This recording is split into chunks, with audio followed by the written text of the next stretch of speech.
morning. Now we're going to move on today to addition and subtraction of algebraic fractions.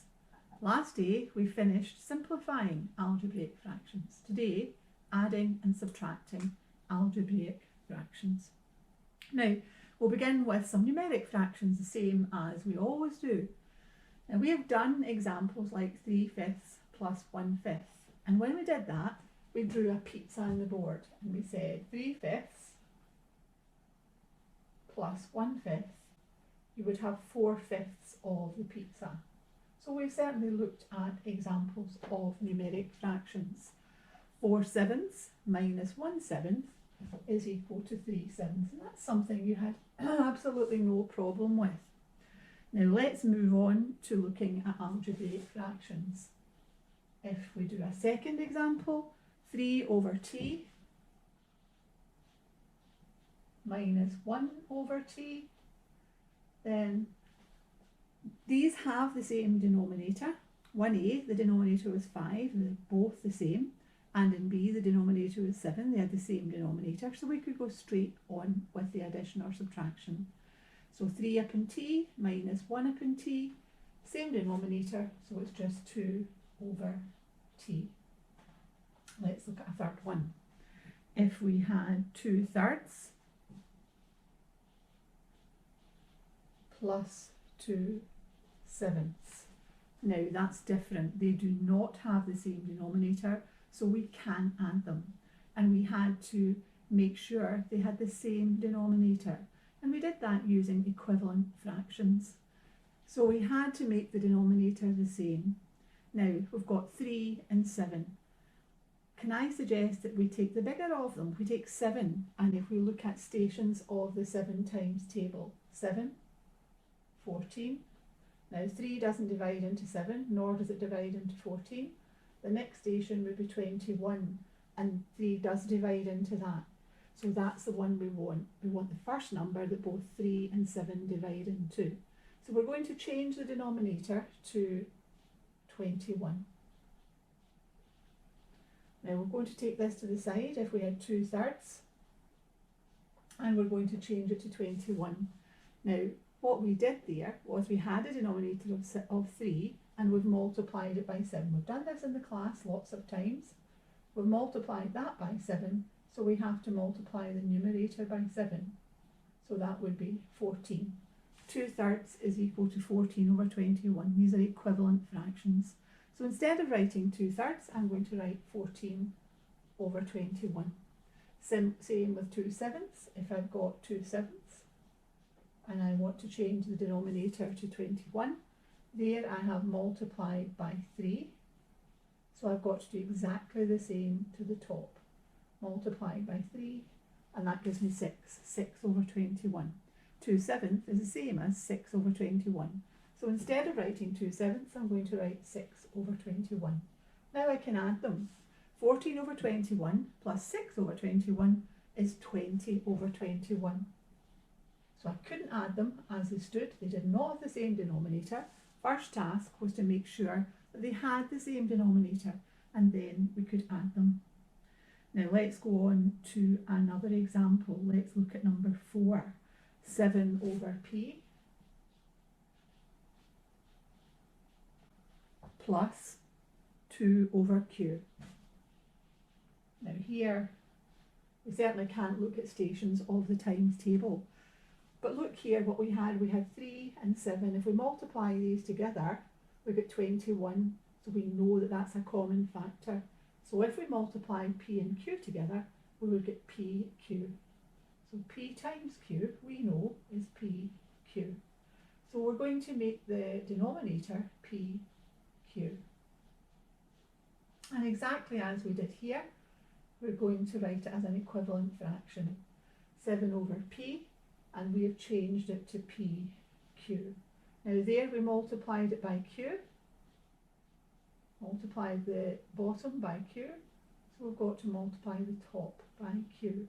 7 times q is 7q. These are equivalent fractions. So 7/p is equal to 7q/pq. So that would be 7q. Here we had 2/q, and we're making the denominator PQ. We multiply this by P, so we multiply this by P, giving us 2P. Now we have the same denominator, so we can simply add the numerators. 3 minus 1 is 2. Here, 7Q plus 2P. Can't that simplify that expression? So that's 7Q plus 2P all over PQ. And we have added the fractions, 7 up in P plus 2 up in Q. Let's do a fifth one now. Let's look at a fifth example then. 5 6 minus 2 ninths. Now again, they don't have the same denominator, so that's our first task, to make sure that they have the same denominator. Now we could say 6 times 9 is 54 and make the common denominator 54, but let's take the way we did it earlier. If we've got numbers, take the larger of the two. So let's take 9 and look at stations of the 9 times table. So stations of the 9 times table, 9, now 6 does not divide into that, 18, 6 does divide into that, so that is the lowest common multiple. 54 is a common multiple, but 18 is the lowest common multiple. So that's what I'm going to change the denominator to 18. Our first task again then, 5 6 is equal to how many 18ths? We've multiplied that by 3, so we multiply this by 3 to give us 15. So 5 6 and 15, 18th, are equivalent fractions. 2 ninths. We change the denominator to 18, we've multiplied by 2. Remember what we do to the bottom, we've got to do exactly the same to the top. So that would be 4 18ths. So now we have 15 18ths minus 4 18ths is equal to 11 18ths. So that's us finished. Now let's look at a similar algebraic example. If we have 2 over p squared, 2 over p squared plus 3 over p. Now we're looking for a common factor, and this one, p squared, is certainly the larger of the two. P squared is p times p, so we know p is a common factor of that. So we want to make the denominator this time p squared. Now if we haven't done anything to the denominator, we don't do anything to the numerator, so we're just going to write that down again, 2 over p squared. But this fraction here, we've got to change the denominator to p squared. Now what have we done there? We've multiplied by p. P times p gives me p squared. So I've got to do exactly the same to the numerator. 3 times p is 3p. So instead of writing 3p, I'm going to write 3p over p squared. Now I have the same denominator, so I can simply add them. 2 plus 3p over p squared. There's no need to change the order to 3p plus 2. Just let's leave it the way it appeared. 2 plus 3p all over p squared. Now let's do one final example together. Let's do number 7. R over 2s minus 5 over 6t. Right, certainly not got the same denominator, so that's our first task. Now we've got numbers and letters here, so let's look at the 2 and the 6.